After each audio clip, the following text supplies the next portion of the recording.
हालांकि पहले से था कि मतलब एकदम सादगी से करना है, बाद में रिसेप्शन दे देना है।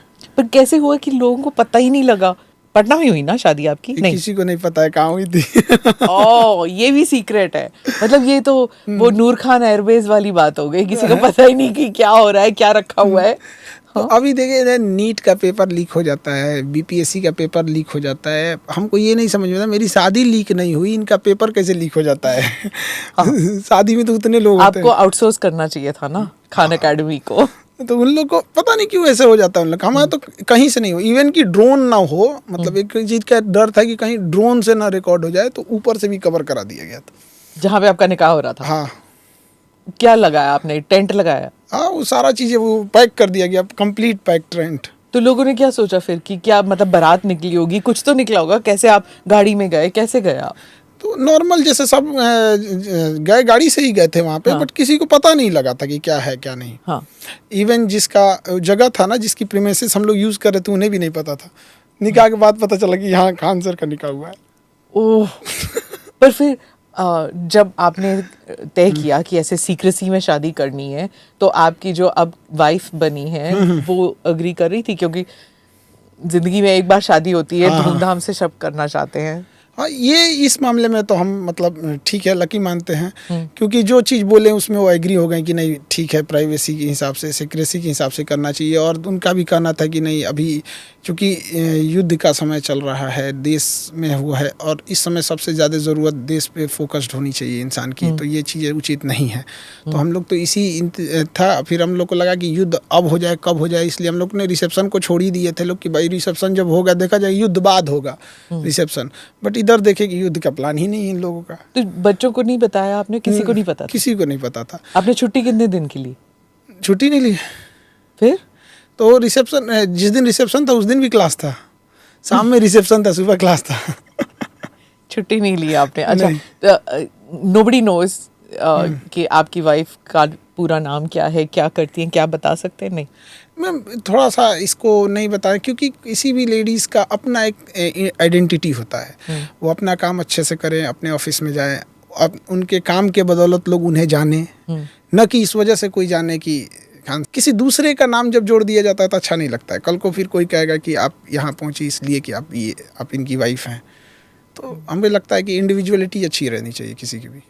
पर शादी का मतलब ये नहीं होता कि दो इंडिविजुअल्स एक साथ हो जाते हैं तो फिर ज़िंदगी एक साथ बितानी है, तो दोनों के जो प्लस एंड माइनस आ जाते हैं ना एक दूसरे के? नहीं, हाँ वो तो होते हैं, तो पर्सनल लाइफ में होते रहते हैं सब में एकदम।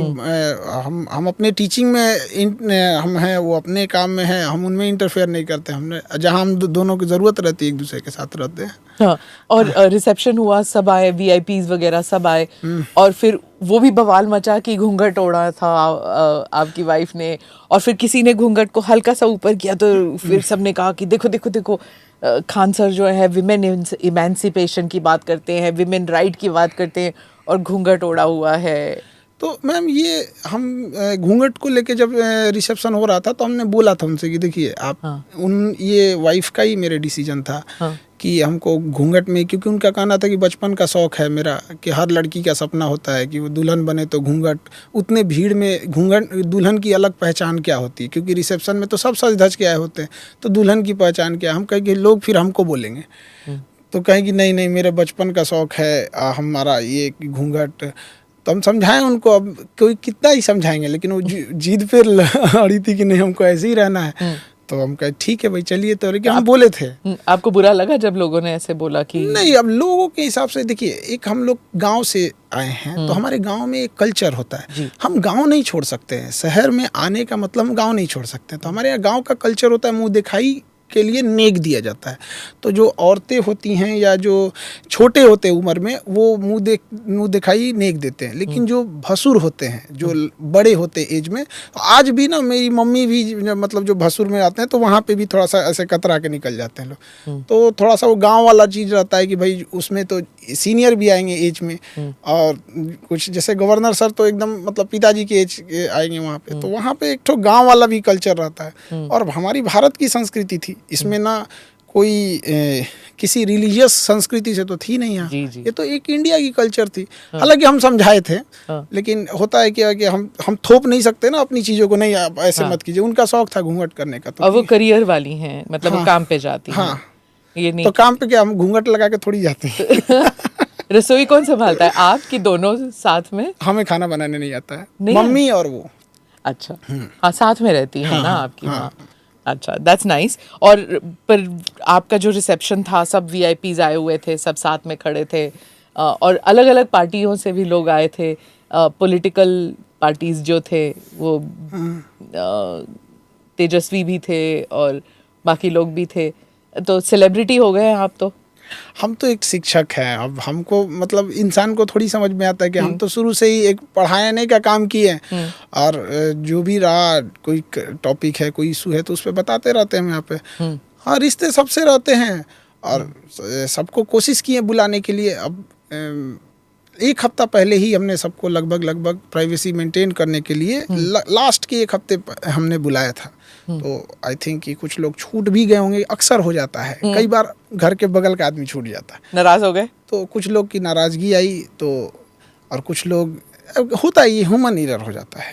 इतनी भीड़ में 10,000 लोगों को जब आप बुलाएंगे तो कोई ना कोई तो हो जाता है। पर ये ट्यूशन में भी होता है ना कि अगर आप किसी स्टूडेंट को ना लें अपने क्लास में, या फिर कोई बाहुबली आके कहे कि मेरे बच्चे को ज़्यादा टाइम दो, वक्त दो, इसको ज़्यादा पढ़ाओ, प्राइवेट ले लो इसका अलग से, ये भी तो होता होगा ना आपके साथ? ये स्कूलिंग लाइफ में होता है, स्कूलिंग इसमें, कोचिंग उसमें नहीं होता है। कोचिंग में दबंगई चलती है कि मेरा बच्चा आके गुंडई करेगा, आप कुछ नहीं बोल सकते हैं, ये वाला होता है। तो हम कहेंगे गुंडई करेगा तो गुंडई हम भी करेंगे। मेरा क्लास है, हमसे ज़्यादा गुंडई कौन करेगा?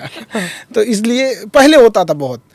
तो अब तो धीरे धीरे हमें भी समझ में आ गया कि ये मतलब ज़्यादा उस लेवल के नहीं है, थूर देंगे तो ये भी शांत हो जाएंगे लोग। तो फिर ये बोलते हैं कि फ्रंट बेंच पे बैठेगा, पीछे नहीं बैठेगा मेरा बच्चा। हाँ। ये सब गाड़ी में आएगा, वो गाड़ी उड़ी में तो आते रहते हैं, थोड़ा धमकाते रहते हैं। हाँ। तो शुरू में ना हमको लगा था, ये जब स्टार्टिंग किए थे तो बहुत सारे लोग ऐसे धमकी देंगे कि मैं यहाँ करूँगा। हमें लगता था कि ये लोग बहुत बड़े घर से आते हैं, पर एक बार आदमी एक लेवल तक बर्दाश्त करता है। बर्दाश्त करते करते जब उब गए ना, तो इन लोग को धोना चालू किया। हम लोग भी बदमाशी करते तो हम लोग भी थूर देते थे। फिर केस वगैरह करके जब घर गए लोग, तो इनके घर खाने को नहीं था। मतलब वहाँ पर घर में खाने को ठीक नहीं है, बाप फटा चप्पल पे घूम रहा है, और घर में एक सेकेंड हैंड साइकिल है, पटना में आके धुआं कर देंगे, ये कर देंगे, वो कर देंगे। मतलब इस लेवल की चीज़ें हैं वहाँ। पर फिर भी तमंचा लेके घूमेंगे, भाड़ा पे चलाने की भी क्षमता नहीं है।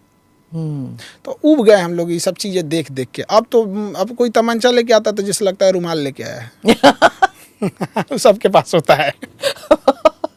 पर क्या अभी ऐसे होता है? हाँ, होता रहता है। जंगल राज जो कहते थे लालू जी के वक्त का, सबने सुना कि वो सब खत्म हो गया था, सिर्फ कुछ इलाकों में है। पटना में भी है अभी भी? नहीं, अब तो पटना ये सब चीजें बहुत कम हो गई हैं, लेकिन मन बढ़ई जो है ना वो बहुत ज्यादा है। मतलब थोड़ा सा कुछ होगा कि ऐसा भाषा, मतलब बोलेगा ना, एक हम आपको बताते हैं, रात को 11 बजा था तो कोचिंग वगैरह सब क्लोज करके हम लोग टहल रहे थे। बट एक ना वो रिक्शा वाला जा रहा था, उसके बगल से एक तेज स्कॉर्पियो वाली गई, साइकिल था या रिक्शा था उसका हमको ध्यान नहीं है, वो गिर गया बेचारा, तेज स्कॉर्पियो से गया। हम लोग उठाए उसको सिंपैथी के नाम पे कि बेचारा को कोई चोट तो नहीं लगा, वहाँ पे उसको चोट नहीं लगा था, वो गिर गया था। उठ के कह रहा है कि मेरा आदमी इसको उठा लेगा। मतलब वो उसको बोला कि तू उठ जा भाई, पहले तू उठ जा, मेरा आदमी इसको उठा लेगा, धुआं कर देंगे इसको मार। जानता नहीं मैं कौन, जानता नहीं होंगे। तू अपना सेकंड दिल्ली से गया होगा सर। ये तो वह दिल्ली की बातें होती है कि हाँ तुम जानते नहीं हो हम कौन है, हमारा बाप कौन है।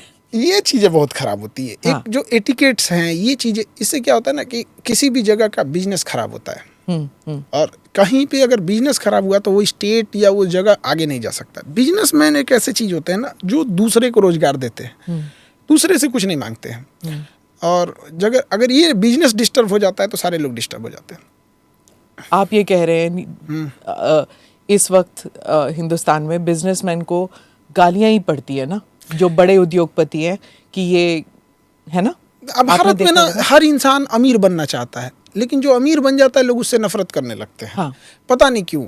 और कामयाब, मतलब हर इंसान तो मेहनत ही करना चाहता है यहाँ पे। तो कुछ लोग हैं जो गलत तरीकों से पैसे कमा लिए, वो गलत है, बट जो ईमानदारी से काम कर रहा है उसके लिए कोई जगह नहीं है यहाँ पे। अगर किसी ने करोड़ों टैक्स दिए हों और अगर वो एक छोटी सी दवा के लिए अगर मर जाएगा तो कोई उसे पूछने नहीं आएगा। गवर्नमेंट हॉस्पिटल में इलाज कराने के लिए कलेजा चाहिए होता है, गवर्नमेंट स्कूल में अपने बच्चों को एडमिशन कराने के लिए बहुत कलेजा चाहिए होता है, ताकि हम अपने आँखों से देख रहे होते हैं क्या हो रहा है क्या नहीं। हम भी कुछ दिन पहले, आई थिंक कि दिसंबर की बात है, बीपीएससी को लेके प्रोटेस्ट चल रहे थे, तो वहाँ कुछ बच्चे बीमार पड़ गए थे, तो उनको हॉस्पिटल में एडमिट थे, कई दिन से वो खाना नहीं खाए। तो हम लोग जब देखने गए वहाँ पे, तो उनको जो बेड पे वो लेटे थे ना, तो उन पे तकिया नहीं था, तो पानी बोतल लगाए हुए थे। हम बोले कि इनको तकिया दे दीजिए, 40 मिनट बाद तकिया आया।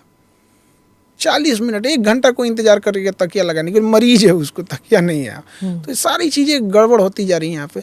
तो बिजनेस को बढ़ावा नहीं देने का ये किसको, गवर्नमेंट सबको तो रोजगार दे नहीं सकती है, तो एटलीस्ट बिजनेसमैन को दीजिए, वो 10 लोगों को रोजगार देगा। रोजगार की बात जो है उसकी वजह से बिहार में पलायन भी बहुत होता है, और वो बदला नहीं है, वो जो इंडस्ट्री आई नहीं अभी तक बिहार में। देखिए, बिहार को सबसे ज़्यादा बेवकूफ़ बनाया गया, मतलब बिहारियों को सबसे ज़्यादा। जैसे छोटे बच्चों को कैसे आदमी 10 रुपये का चॉकलेट दे के बाबू चंदा मामा दूर के, ये देखो यही बेवकूफ़ बनाया गया।